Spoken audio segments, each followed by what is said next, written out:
everyone, and welcome to Talk Together. This is a show where we talk about Dungeons and Dragons, sometimes other things, but mostly Dungeons and Dragons. And here specifically today, we're going to be talking about A Murderous Symphony.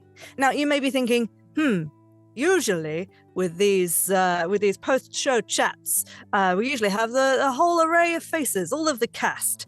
But due to wibbly-wobbly, timey-wimey, and scheduling, and all sorts of changes, basically we couldn't get everyone together, unfortunately. I don't know if you noticed watching the early episodes of the campaign. We're all sat there in hoodies and jumpers and looking a bit cold because we recorded this so long ago at the start of the year.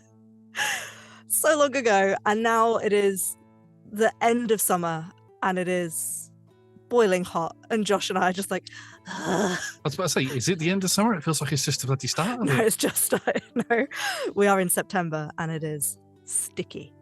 So it's been a while since we actually recorded these episodes, because again, when we first recorded them, we were still thinking it would be a weekly thing rather than a fortnightly thing. So we recorded it way before it even started coming out.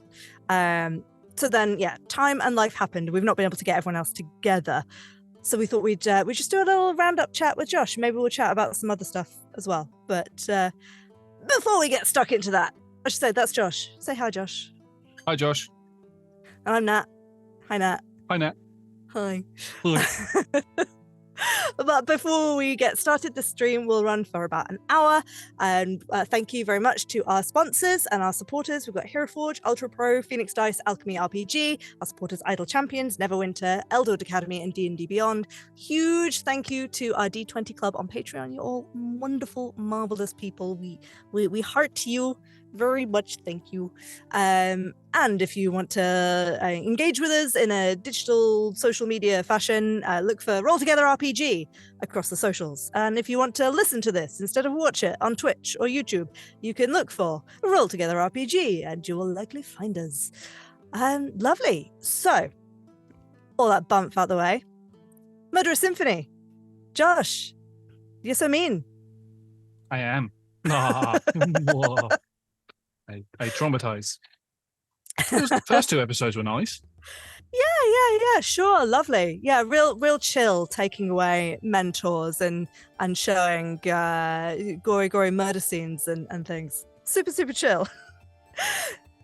I loved playing in this campaign. I think it was a real fun time.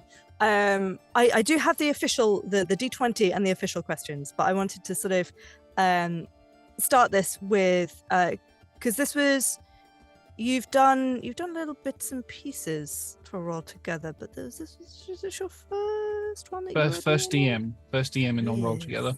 Yes. So why this? It was, and I don't know. I was just randomly okay. I was sitting at home, and I was watching one of the newer Murder on the Nile. Great. I think it was. Yes, that one. Yes, and I thought, a murder investigation sounds quite cool. Something that you don't always see in D&D necessarily. And then I thought, I did some research I'd spoken to Sean and said that it would be cool to, there was a lot of collaboration between Sean and myself, because Sean's the only other person on the team currently who's done something in Neverwinter. Mm-hmm. And I thought, I know Neverwinter quite a lot because of Sean and because of the Neverwinter game.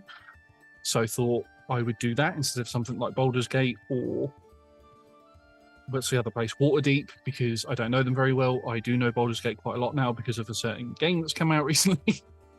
I have no idea. We're all getting a little bit more familiar with those streets. But so I did that. I spoke to Sean about it, said about, what was Sean's plans for like the bloat and stuff after the events of at Death's Door and Seeds of Defiance. And then we sort of collaborated and came up with something together. And I did a bit of research on the Forgotten Realms wiki page and found some stuff that I did not know about. and thought this stuff is awesome. I'm going to apply it to and I double checked all the DM notes and everything as well to make sure that nobody touched on this. I didn't want to step on anybody's toes, especially with it being my first time. So did all the research that I could, came up with the story, and the title was the last thing because I'm terrible at titling things. It was a perfectly appropriate title. Did what it said on the tin. There was murder and symphony. And Yes. I'll be honest, I'm surprised that we didn't latch onto I was rewatching the episodes before this to remind myself, because again, it was so long ago. And I think there's a moment where we go back to the Temple of Ogmar and we're speaking to Melnor and trying to like round up all the clues that we've got so far. And you as Melnor were like, how about that orchestra that we're playing, huh? Have you thought about looking at the orchestra and when they're playing and when they're doing things? And I was just sat there like, I know this game is called A Murderous Symphony. Why was I not more suspicious? Sometimes even the most obvious of things, like you can whack a player around the head with it and still. I'm terrible at that. I never get the point of the story. I never get it. So great. So you wanted to like pull at some little bits of Forgotten Realms lore that you'd not seen before, which was very cool. I wanted to flag as well. You mentioned that we have hidden. So we have a Wikipedia. We have a wiki page. And thank you to the D20 Club who helped set that up and help update it and run that, because it's become actually a really useful resource for us as well as you, because we have, this is the thing, one of the things that I think that we do is really cool is we have lots of different DMs telling lots of different stories, and it is really fun when those stories interlink and overlap and pick up threads that one DM put down. But to manage that is almost impossible. So we have the wiki, and we also have like various spreadsheets and documents that we have in a communal drive that people can look at. But the only problem there is like it's also spoiler territory. So the downside of that is if you're DMing and playing in games, you might have to try to go through it with blinkers on or try and forget something you've seen. Did you have any trouble with that? I did a little bit. The good thing with the fact that I'd taken it to Neverwinter was the fact that Sean had pretty much finished the Neverwinter arc at the moment. I don't think he's got any plans to do anything else there yet. I'm not 100% sure. I have heard rumblings that there is plans for something that Sean wants to do, but I don't know what yet. But so that was a lot easier than, say, looking at Baldur's Gate or Waterdeep to see what's going on there, because we'd recently had Huxley's book club set in Waterdeep, and then Nexus as well, and a few others. Really, in Waterdeep next. I think the thing with Waterdeep in our world is that apart from things like there was the one way back when that was set, the Emran that was set in the theatre. That one was specifically in Waterdeep. But there's been a lot of campaigns that have like started in Waterdeep and then gone somewhere else, or just had like a little reference to it. Whereas we've not, apart from the giant statues being naked, and there being the theatre, and also the collection that what's his chops, sausage guy runs. Because we had Chaos in the collection that was in Waterdeep as well. But most of we've not really done anything structurally to Waterdeep in the way that we had, like with Gloom Falls on Baldur's Gate, or all of Sean's stuff in Neverwinter. So I think Waterdeep is still relatively safe territory, actually. Well, obviously this would have finished by the time this airs. So we have established that there is that Zana's family do come from Waterdeep. So that's probably the only element of Waterdeep that we touched, was Zana's nightmare. So which says a lot with the interlinking of characters and stuff from like the cameo that we had in episode 2 and all of that sort of stuff. Yeah, I loved all the little cameos and references. Sometimes they can be again, I'll be honest, it took me a little while for the penny to drop, and it was when you started talking about Rex and Hero that I was like, oh, it's cool. But did you always know, like when Scarlett was making Miss Zana, did you both discuss like that you wanted Miss Zana to be Jakarth's cousin, or did you want to throw that in as a little sneaky reference yourself?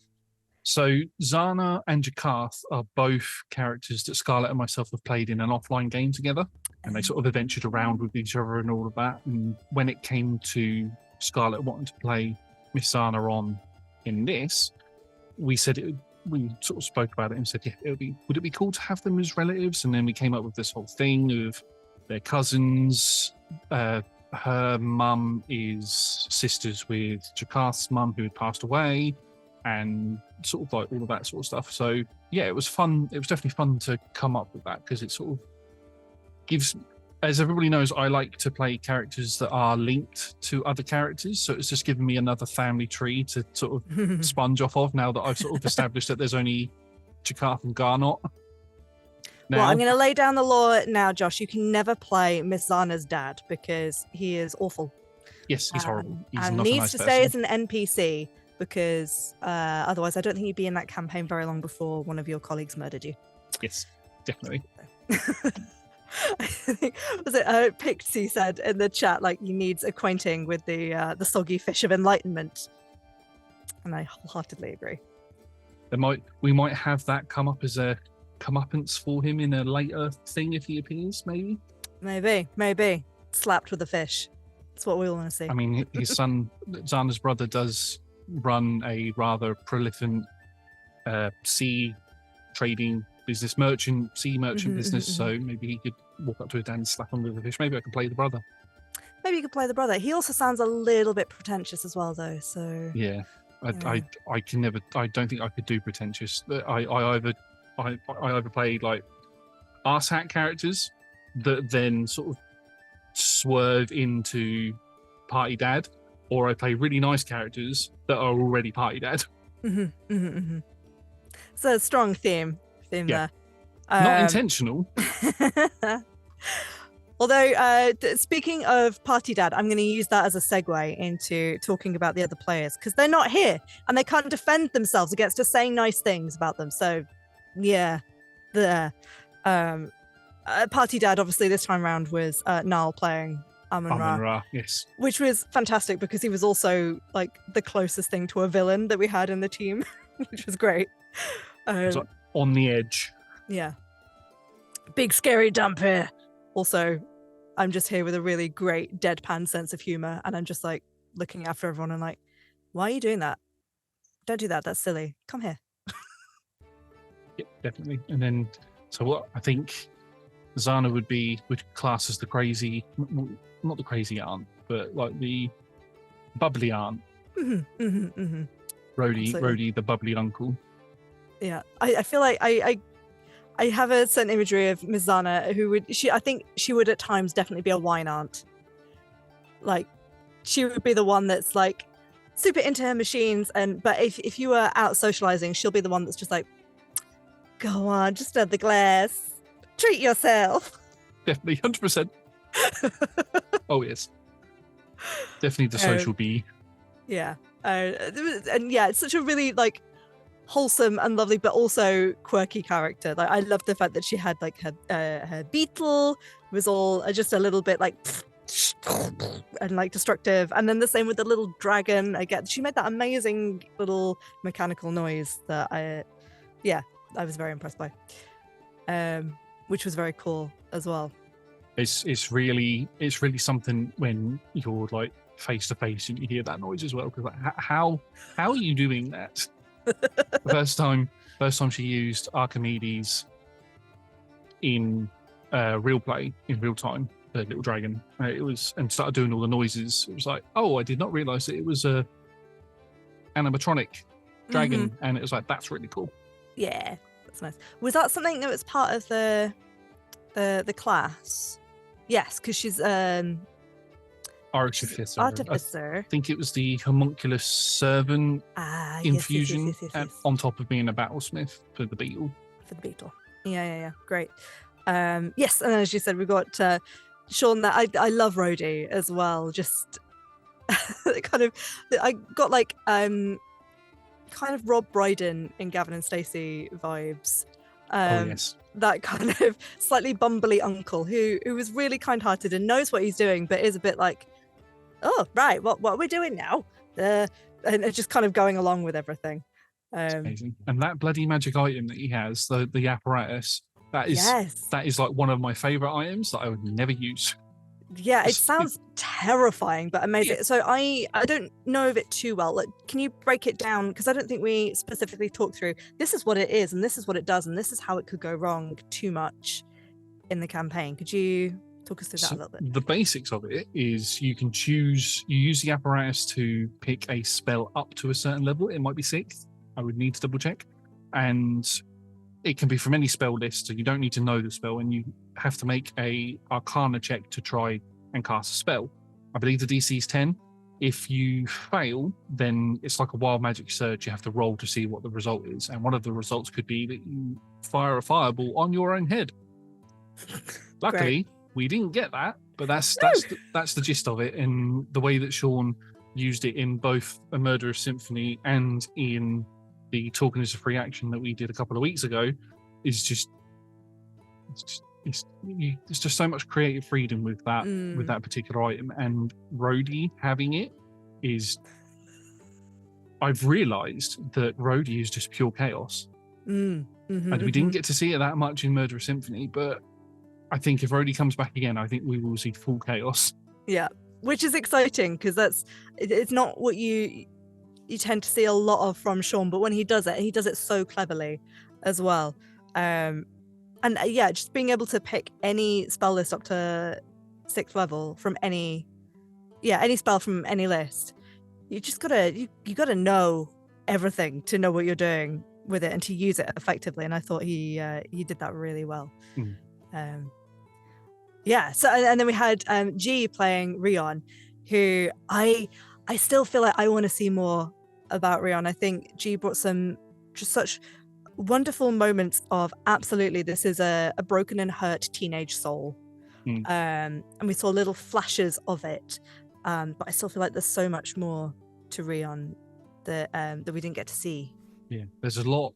Each of the characters, including all of them, have got so much more for us to see, but I feel like Rion, there's a lot more that there's a lot more to sort of delve into, because not only is there Rion, there's also like a new faction that's been added to Neverwinter with the basically, I'm just going to call them Street Rats for the minute because the actual name that I gave them is completely left my brain. But you've got that whole section of spy network type esque thing to explore, and then you've got everything to do with Rion and the orphanage, and then obviously Amun-Ra and the vampire hunting, Ak with the temple, Zana with the shop, and then Rhodey with the shop and other things as well. So I think chaos. It's more chaos. Yeah. I thought G played it really cleverly as well, though. Like I do want to play a changeling at some point, because again, the opportunities that gives you for role play, and the idea of like this person that I don't get when I look like myself. People don't treat me with any level of respect, or they don't think of me as an authority figure. So I have certain looks that I go for when I need to be taken seriously, and one of them is just this beautiful half-elf woman that people are like, yeah, I'll do that for you, sure. Makes sense, especially if you're coming from like a teenage brain. So yeah, I thought that was really clever. I also liked little Rion shouts at Sky when everyone was drowning and they were just on the boat and couldn't really do anything apart from be angry, which is understandable. Very understandable. Yeah. And then I was there too, and I had a lovely time. There's a lot about Ak. There's a lot. Yes. We've got Ak's entire background to sort of like, where did Ak come from? Well, yeah, exactly. I don't know. Specifically, when we were setting up the characters, the information that I gave you was like, okay, well, I know this, but before then, who knows? Maybe there was some kind of big incident as to how they got there, but definitely something that can and will likely be explored. I'd be excited to do it. That's the beauty with the way that Murderous Symphony ended. We could just as easily carry on into another four-parter with the exact same characters doing the exact same thing, but there's also the option to go off and have each of them, obviously time and scheduling permitting, each of them could either go off on their own and do their own things with a whole new group of characters, or partner up and go off. It's just so many possibilities of what we can do with them. Actually, that leads me into something that I think would be great to bring up, because I remember when we were chatting about it, you particularly said like you have previously done one shots to sort of delve into a character a little bit more, and it's something that you'd be keen to do with your campaigns that you run for Roll Together. And it's no secret by now that with Chris and Em stepping back, you're going to be stepping forwards and being one of the sort of people sort of leading this motley crew in terms of helping to run things. So is that something that, because we have done one-on-one DMing before. We did it with Chris for Cleo in Fracture to bring Rebecca's character back into the fold, and I think actually also in the one in the city that we did that everyone was cross. The words have gone from my head. You're not helping at all. No, because my brain, if I was to take my headphones off now, you'd see my brain just going out my ears. Ancient Elven city that's been cut off from society for a very long time. And we went there. No, the other one. Oh, I don't know the other one. Past Nat. Kobolds, help us. I know, yeah. Just put a sign there going, this is what Nat means. And Nat knows exactly what it is. It's just, it's that part of my brain has just gone for a little wander right now. That one where Ava split off from the rest of the group because she was kidnapped by a dragon. So again, Chris DMing Rebecca, incredibly successful. Like Rebecca just storming it on her own, not really needing the rest of her party. For that luck. So it's not unprecedented. To get back to my actual question I wanted to ask. So is that something you're thinking of maybe including in the schedule going forwards, like the opportunity to do a few more one-on-one, like focused on one character kind of sessions? Yeah, well, the one thing that some of the audience may have noticed that sort of started, it's been going on for a while anyway, but it's sort of become more prevalent this year, is that a lot more characters that have been in previous campaigns have started returning, and there was a big discussion about having like tying up more character storylines and having more regular characters come in that people will know. So I think 100% it would be awesome to get, obviously schedules permitting, as many people as we can and as many characters as we can with like the one-off one-on-ones, exploring their backstories and seeing where they come from. I mean, can you just imagine doing it for Calliope? We only saw Calliope in Live Fast, Die Free is the only time Calliope's been played. So exploring Calliope and, you know, Pip and Ava and other characters, Eltrion, you know, explore other ones such as like Tessalin, who was a relatively newer character in terms of age and stuff. It would be good to do like a one-on-one that's not set in the past, but more in the present, like a day-to-day thing that they do, they go on their own little adventure sort of thing. She's got a bit of growing up to do. Yeah, that would be a cool thing to do. And yeah, so I'd definitely love to do more one-on-ones, and you just get to get into the meat of the characters a lot. Like I watched the Chris and Cleo one, and it's just you just got that meat of Cleo that you wouldn't necessarily get if you were in. Well, you would get it if you were doing it with a lot more people, but it would be spread out over a lot more sessions. But this is just like you get that and you build that connection with your character as the player and as the audience as well. There's plenty of times where I've watched a one-on-one and I've been like, I really like this character. So Because I think there's an extra layer of pressure, I think, for the DM and for the player to keep that the momentum going. But I think once you get past that, actually, I mean, we do it with talking as a free action as well, really. Like, that's sort of a little opportunity to see a little bit more of those characters and how they'd respond in different situations. But it's obviously not plot relevant to what they're going through right at that time. So yeah, I mean, if that's the kind of thing that you think you would be great to see, put it in chat. Let us know. Give us the feedback, and Josh can look at it and see what Throw some happens. character names in there as well, and maybe we can reach out to those players and see if they want to play those characters in particular. Yeah, because I think that's the thing as well is I mean, scheduling is the joke is that the real BBEG of D&D is scheduling, especially as adults out in the real world and not the youthful university students with all the free time. It is difficult, and people have lives and jobs and all sorts of things going on.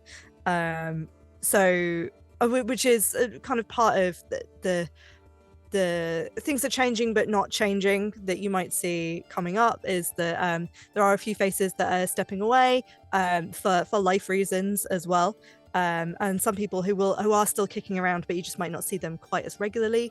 But yeah, in terms of getting all that together, so for DMs, I know it's great to come in with an idea of what you want to, the stories you want to tell, but you can't always guarantee that those players will be available, so it's tricky.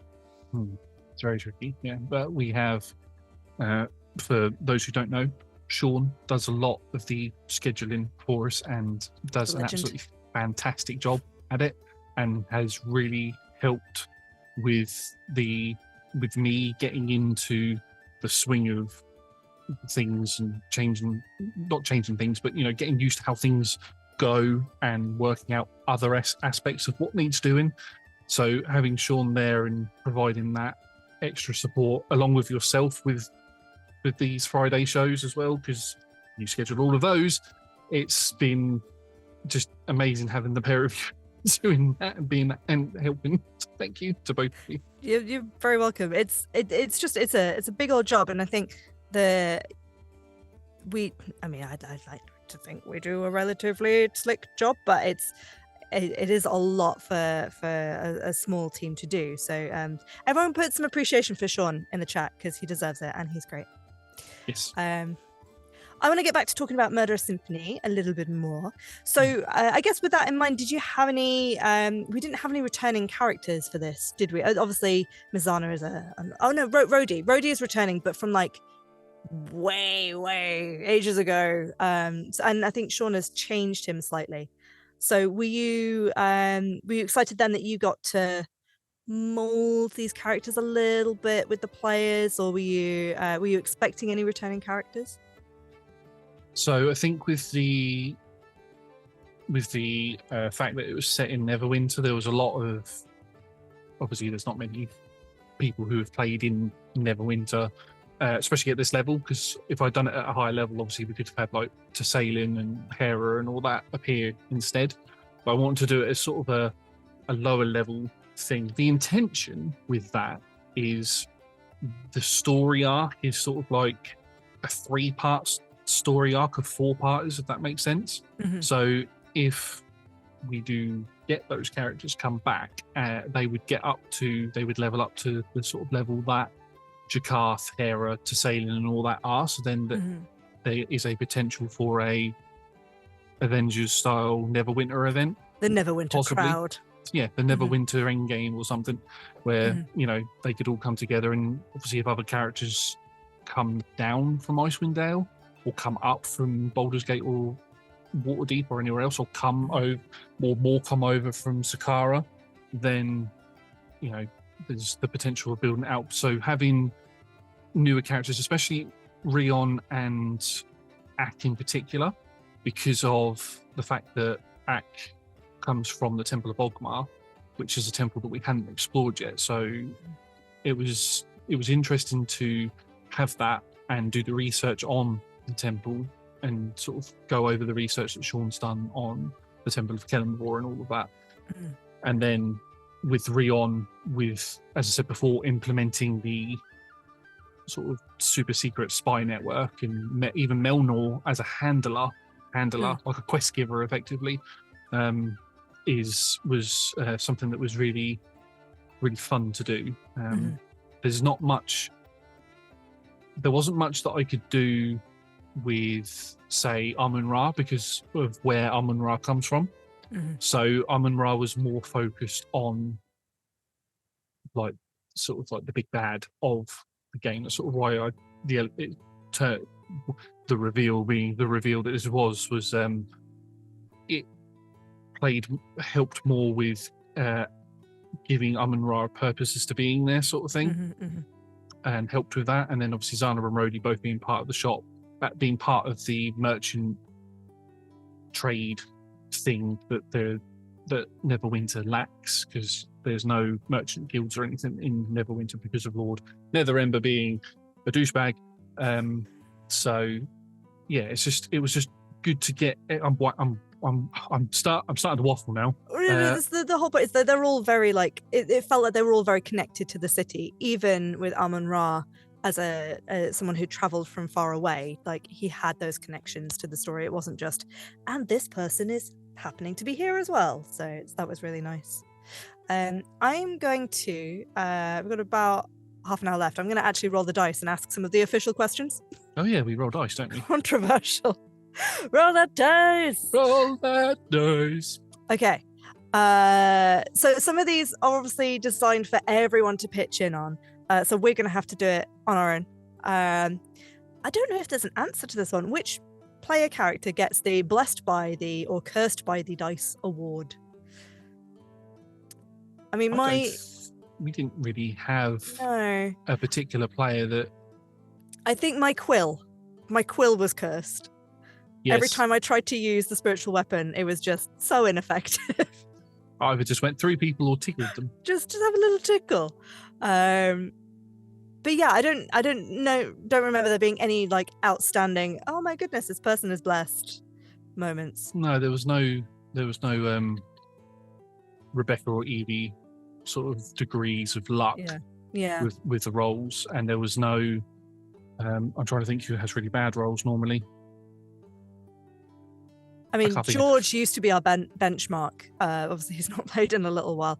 My luck tends to swing wildly, so I don't think I'm consistently cursed.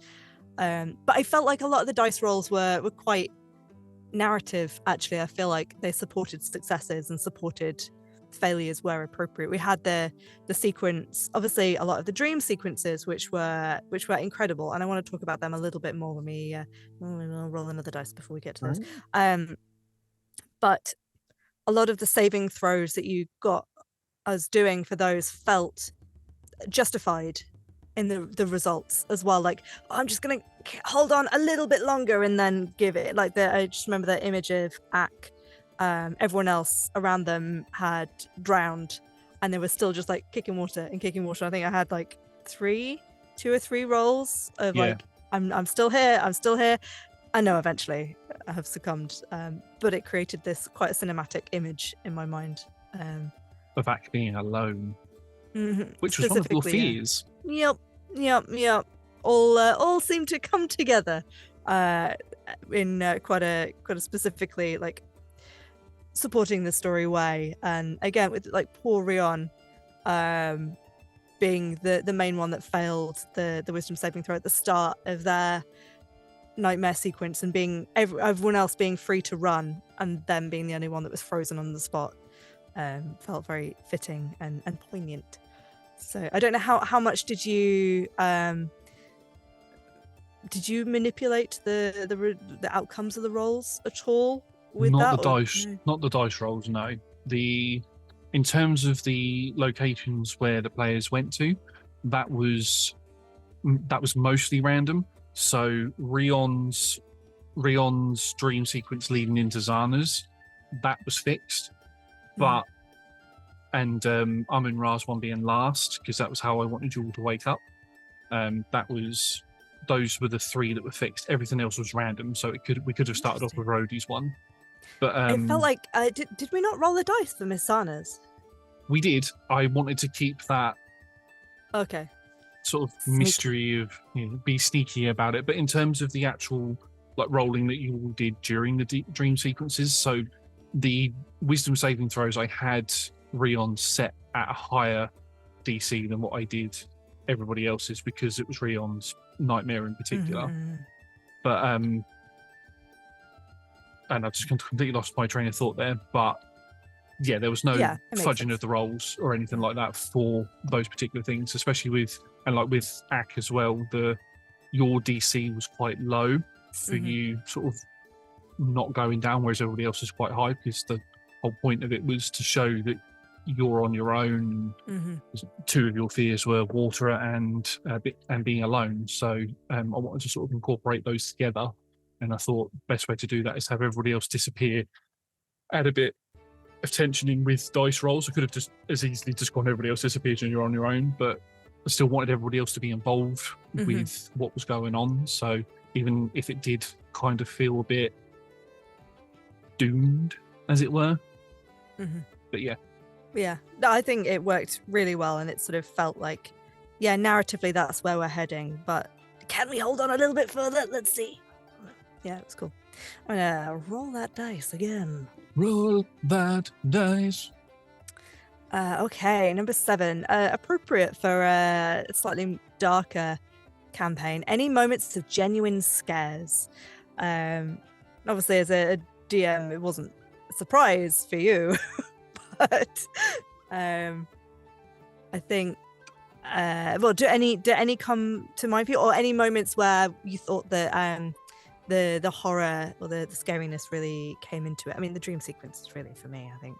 Yeah, dream sequences, obviously with the safety toolkits and everything that we do in the session 0 and everything, we wanted to make sure that when I asked for each of the characters, I asked for 3 fears, and the statement was that I put on there was, these fears will be used against you as long as they don't contradict what we've put on the safety toolkit. So if there had been one, which luckily there wasn't, but if there had been one that contradicted what we had on the safety forms, I would have gone back to that person and been like, can we change this slightly? But when I was writing them out, especially with Acts 1, with obviously the drowning, I tried to kind of steer it away from you were actually drowning. I can't remember if I actually ever said that you were drowning. I think you just sort of It sunk. was like succumbing to the waves. Yeah, there was no visceral descriptions of drowning, which I think we're all thankful for. Yeah, so that was that and the buried alive were the ones that I was a bit. I wanted to sort of skirt around a bit more than others. Obviously, with I think the next one would have been Rhodey, with obviously being inside a chest cavity and the moths and everything. So it was a bit. Though, yeah, the dream sequence, the episode 3 was the one that I'd put the most sort of like writing work into in terms of the other ones, because of everybody's individual things. But it was also the one that I was the most mindful of, and if there was an issue that came up, I was fully sort of prepared for if I needed to switching things around. I had a couple of different ways. So instead of just having the one dream sequence for each person, I had like, I think it was, I'd have to go back and check, but I had at least 2 different versions of each dream sequence that sort of mitigated some of the what could be contentious points for people. Sneaky. Well, it all worked out really well, and because the rest of the cast couldn't be here, I asked them if they had any particular like standout moments that they wanted to highlight. And for G, actually, it was the character's fears sequence, and he says getting buried alive was grim, but it's one of his stars, so grim in a good way. And the same for Niall. He really loved the dream and nightmare sequences as well, and I thought they were really, really well done. Well done, you. Oh, thanks. Great work. It's really weird doing it this way. I know. I'm sorry. although saying that, I don't know if I could sit here and have everybody going, it was really good, and I'll be like, I'll be redder than what I am at the minute. Take the praise, Josh. Take the praise. Actually, I've just rolled a 6 for the next question, which is just the one below, which was Roll that dice. Roll the dice. I did, and it was a 6, which is what was the saddest moment? Oh, saddest moment. I'm not going to include any of the dream sequences in this because they're all designed to be sad in their own ways. So I think the saddest moment for me had to be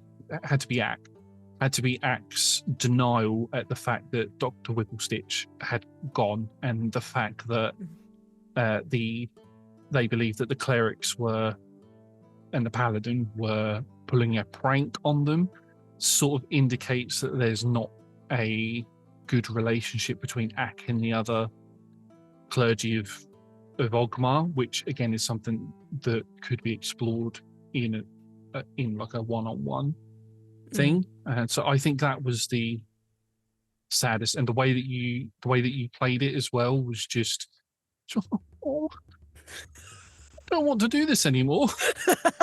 Can we move on? That was the one time that I was like, can we move on from this? I'm sorry. No, I thought because you gave us the reveal that she'd been taken at the end of the first episode, so I had a little bit of time to think about like how they would respond, and based on how I was playing them and the the upbringing, how Whipplestitch was sort of their rock in this weird spinning world where they don't really have a sense of who they are unless they're with her. I was like, no, maybe it would just be complete denial. And I think it's a different choice than a lot of my other characters would have made. So I decided I wanted to play with going that way. It was quite entertaining to see how long it took everyone else to go, what? And realize that I wasn't just being like ignoring what you'd said. Like it wasn't Nat that had misinterpreted, it was a specific character choice. I definitely fall into that boat of being one of the people that took a little while to register it, because at the end of the episode where I sort of said Dr. Wigglestitch had been taken, and in the beginning of episode 2, I hadn't indicated in episode 1 how long it took you to get from the tavern to the theatre. Obviously, I corrected that in episode 2, but it was a bit like, oh, hang on a minute, oh no, and then as it carried on, I was like, no, wait, right, no, that's just my DM brain taking its time to catch up with what's actually going on. It's a difficult thing as well. I think there's so many, like, in compared to sort of if you were on stage doing improv, you can be a lot more invested in the scene, but when you're doing D&D as well, especially from the DM's perspective, there's so many little plates to keep spinning in the back of your head at the same time. Or if you're as a player, like, mechanically, what can I do, what am I doing, as well as roleplay, especially if you've taken time, if there's space between sessions, so life takes over your brain and you have to get into that zone. Sometimes it can be difficult to pick, and I have lots of moments where I'll sit back after a session and go, oh, my character would have done this, but Nat didn't think about it quick enough, kind of thing. But it happens. You just got to embrace it. Yeah, I had one of those moments at the end of the 3rd episode when you all came out of the dream sequence and you were in the theatre, and then at the beginning of the 4th episode, I thought about some bits. I was like, oh, well, but we'd have this there and that there and this there, and I thought, and then at the beginning of the 4th episode, we sort of retconned that a little bit, so there's a little bit extra to it, sort of thing, like the mist and things. Yeah, which is the benefit of having the time in between to think about it. And I think it's something that's like great that you did as a DM was that you had this very specific idea of how things would go, but also it felt like there was enough flexibility that I guess it's that idea of if the players did nothing, what would happen, and would give you that leeway to do, okay, well, you can go over there and explore that, but this is going to happen in the meantime. Which just gives you that little bit of flex, and just everyone coming to the table and being like, yeah, that's fine, we can retcon that, whatever, even for a streamed game. just embracing the nuances of playing this way. It was always the plan for at the end of episode 2, where everybody sort of gets taken. That was always a plan for them to come after you. Mm-hmm. Obviously, if the group had stayed together and had begun making their way towards where the Abale live, then it would have happened sort of on the streets of Neverwinter, like there would have been like a sequence where you all would have sort of gone down. But then that was all tied to the scars, the spell scars that were starting to grow on your heads. They were tracking you through them and wanted to bring you into the fold and become part of the symphony effectively for reasons. For reasons that I won't say yet because there's still more to tell. There is more. Yes, there is. So, but if we'd have gone to Phaetonian Street, to where the Abale were, and we'd have all passed out in the middle of the street, how would it have worked? Because we happened to be in quite private, secluded locations, right? You had Rhodey and Mizana in the shop where there was no one else because Jakarth had already left, and the assistant wasn't there either. No, they'd gone upstairs. Right. Yeah, they'd gone upstairs.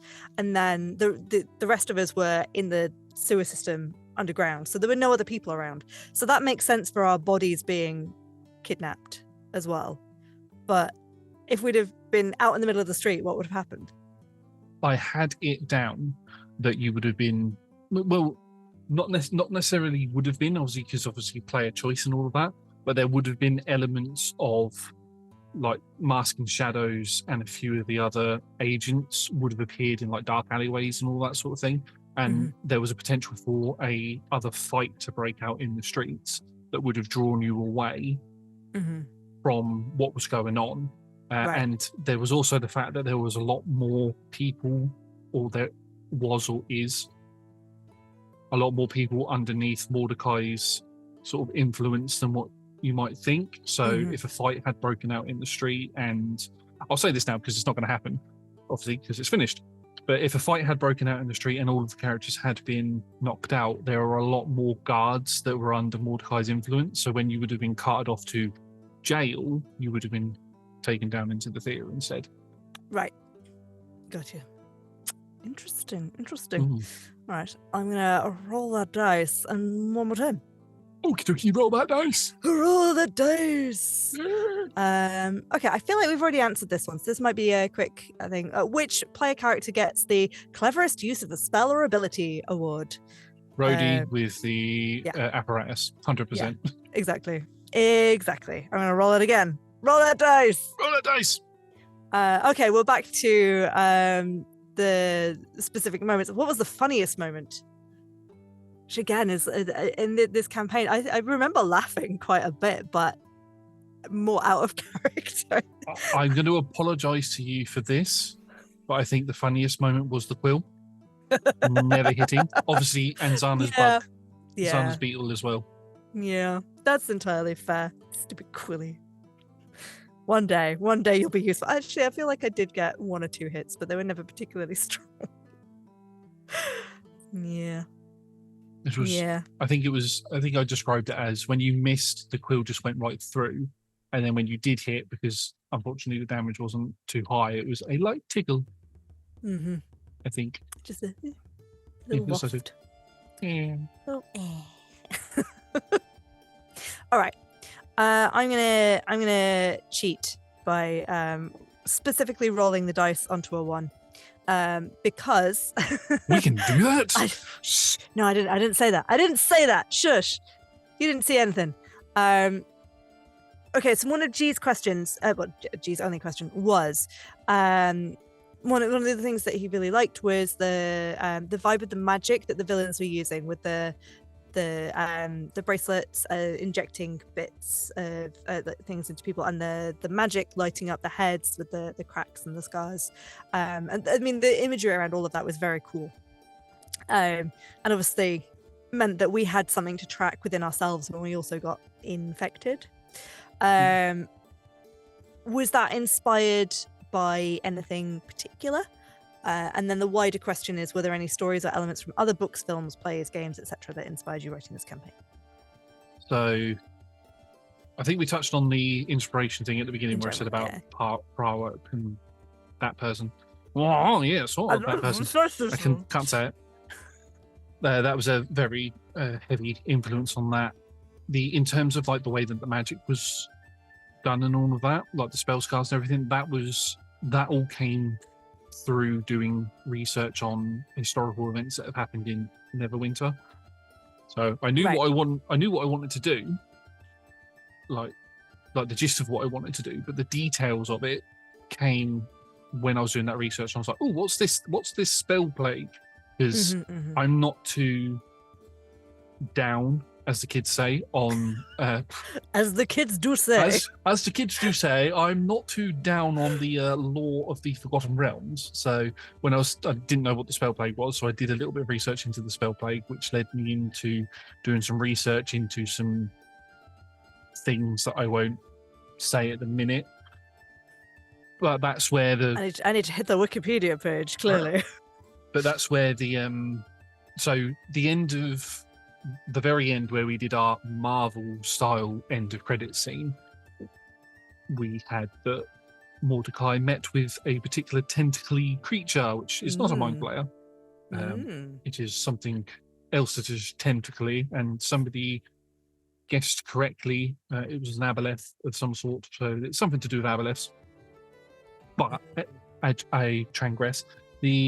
So the spell scars and everything it's all connected into a wider story, and the bloat will play a big part going forward with this particular story arc as well. So the bloat isn't gone, even though I said it's receding. It's not gone. Oh no, bloody bloat again! Bloody bloat. So yes, there was a thing that would have happened if any of those people that you thought had a chance to inject themselves with said vials that were attached to their arm wrists. Luckily, it didn't get to that because you sort of took them down a bit. You took them down quickly, but you basically took them down before they got the chance to actually do it. So what they were going to do with the vials. So, which would have been a whole other ball game if that had gone off. So. Yes, yeah, I remember there was quite a lot of moments in that final fight that were a little bit hairy. Yes, as we'd seen in I think I'm just going to say now, I'm not sure if I did announce it. It did say during the series, but one of the vials did have bloat in it. That was what was in one. That's what the greenish type vial in, and I took that. So obviously, we're talking to Sean. That was sort of like a conversation that we'd had from what happened at Death's Door with the cultists, the Kenenvor traitors, and all of that. You know, they were injecting themselves with bits of bloat and turning into aberrations and all that sort of stuff. That was inspired by that, and that's what would have happened if they'd injected that. The other side of it, the bluer liquid, was what was causing them to. That's basically what caused the whole murder to happen. Sort of like a uncontrollable rage that the son of the two parents that got killed, that got murdered, sort of flew into. And I think the dwarf might have had that happen to him because he was taking less damage than what the others were taking at the time. But yeah, classic the effects of the magic, that was a weak point for them. As soon as Zana, I think, did shock and grasp on the head of one of them and sort of caused it to. Yeah. Do you think at any point were we in danger of actually being taken over and flying into a rage ourselves? Were you prepared for that as an option? Unless you had one of the vials on you, that wouldn't have happened. But there was a potential for some light PvP if the spell scar had grown big enough. There might have been an incident where there was a particular incident where I think it was Rion was quite close to. I didn't ask for the roll at the time, but Rion was quite close to having to roll when they said, "I'm going to attack." It was a case of you're stood next to an ally, roll to see which one you attack, but they were one wisdom save away from that. So luckily, all saved. Yeah, I think out of Actually, no, I don't know. If you were in a fight, would you rather have Rion or Amun turn against you? Neither. I know, it's not a choice you want to be making. I'd rather have Miss Zana turn against me. Actually, no, I wouldn't, because of the bug and the dragon. Yeah. None of them. No. I mean, I could be all right, because as previously established, the main damage they do to you is a quill flapping in your face. Ak was there for other reasons. I really like playing clerics. Anyway, that's beside the besides the point. Let's see. I'm going to cheat again. I'm just going to go down the list of questions. Actually, this is related to what we just spoke about. Actually, were there any moments where the players took things in a completely different direction to what you were expecting? The discussions in the second episode about going to other places was unexpected. Like, so I had, if you were to decide to go, sorry, let me rephrase that. The decision to split the party is what had me like. So I had a scene for if you all decided to go to the shop, and it would have played out as it did. And I had a scene for if you all decided to go down into the basement and through the tunnel networks, and the same if you decided to go street level. Not necessarily had it down that you would decide to go to Phaetonian Street, but if you decided to say go back to the theatre or something, or you know, you're traveling, or back to the tavern, or back to the Temple of Ogmar, you know. So I had those three scenarios. Splitting the party and doing two of them was not what I expected. So I was like, okay. Yeah, that's entirely fair. Okay, we're coming towards the end of this hour of chatting about A Murderous Symphony now. So I wanted to go through just a couple of other things that we'd not mentioned. Let's see. We talked about the blue magic, but actually just how creepy it was in the first episode. It was creepy, but then also it had that scene with them investigating like what is going on with the staff at the theatre. I think that was again, now I'll mention it, as one of Sean's favorite moments was us peeling back all the layers and discovering like all the theatre staff just doing exactly what you say at exactly the same time was wonderfully creepy. Was there I mean, I suppose you expected that to happen, but that must have been fun to play as a DM, watching our reactions. I didn't expect that to happen. Oh, did you not? No, they were, all of them were compulsed anyway, so they would have been more suggestive to do things, but because of Amun Ra's being a Dampier and all that, and because at the time I thought it was funny for some reason, it would, like, as a comedy element, have them all do the same thing. So it was like trying to make things a bit more. So I was actually trying to make it a bit more lighthearted than creepy. I think it was. I don't think it was like super like, oh no, but it was fun creepy. Like everyone can picture what that's like in their mind. And anyone who's seen the horror film can picture exactly what that's like. And it is creepy, but it is also entertaining.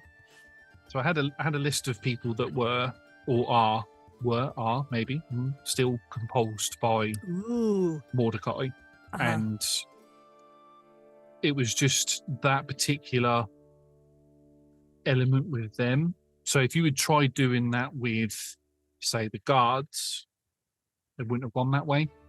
It was just more of I was trying to connect them all together because they were, and then my justification for that at the end was, that I thought to myself and never said to anybody, was that the staff members were closer to the symphony than and the symphony was the ultimate thing that was sort of amplifying Mordecai's charm ability.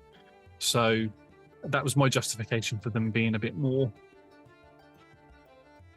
in like a hive mind type thing. Yeah. Cool.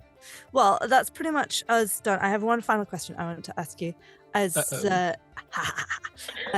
What's coming next? What's happening now? But in terms of Murderous Symphony, or in terms of Roll Together in general? Well, everything. Both. But I think you kind of answered the first one. But do it again. I did, yeah. There will be more Murderous Symphony or stuff based in that sort of storyline coming. Not probably for a little while yet, but at the minute, in terms of Roll Together, everything is staying as it is. I announced on Patreon at the beginning of the month that with Seekers of Elturel Buried ending, Gloom Falls on Baldur's Gate will be starting up Another excellent after that. 12-parter. So good. Yes, I'm currently going through and reapplying, like editing, bringing the editing up to date sort of thing for stream, and it's the first time I'm actually getting to watch it fully. I only saw cuts of it, so have a lovely time. Yes, it's definitely something. I tell you that now, and it might be something that I might explore after Murderous Symphony arc is finished.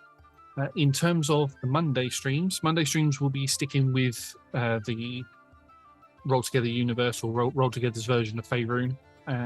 We have, I can say now that we have a game called A Scaling Effect that will be starting on the 18th, which is run by the ever wonderful Ali. Yes. Has quite a few returning characters in it, actually. There will be more of an announcement probably on Twitter as to who's actually, or whatever it's called now, X, and the other socials, X, and the other socials and everything. And then after that, for the rest of this current season, Tom's got something brewing that we're recording at the moment. Both myself and Nat are in that, and it is just, as you would expect with Tom, absolute chaos, which is amazing. And then we've got something we're going, I'll say now, we are venturing away from Faerun in the third adventure, and we are actually going to explore a little bit of Sakara with a campaign that Niall is DMing. Yes. Which again has me in it. So if you're sick of seeing my face, I apologize. But as we said earlier with scheduling and everything, there's you'll see that there's 4 players consistently for the moment and a DM. So, things will change as availability becomes available, the time of the year and all of that sort of stuff. But, adults got to adult, and that sucks for a lot of people. But yes, more great stories told by some wonderful people. And excited to see where they go. And thank you so much, Josh. That was a lovely chat, even though we couldn't have everyone here with us. They're here in our hearts and our minds, and they were all fabulous. Thank you, everyone else, for joining us for Talk Together. You'll find us here every Friday from 6 till 7 p.m. BST. We're still in BST at the moment. Mondays and Tuesdays, 6 till 9 p.m. BST. We stream our D&D games, as Josh described, the current lineup. All of this will be on twitch.tv/RollTogetherRPG. VODs are available immediately after the stream here at Twitch, and also here on YouTube. And not long after, you should be able to hear us here on the podcast. Hello, podcast listeners. Hello there. Find us on the socials, look for Roll Together RPG. Thank you so much to our D20 Club on Patreon. You're all marvellous, wonderful people. Thank you to all of our sponsors and supporters. And stay classy at that table, people.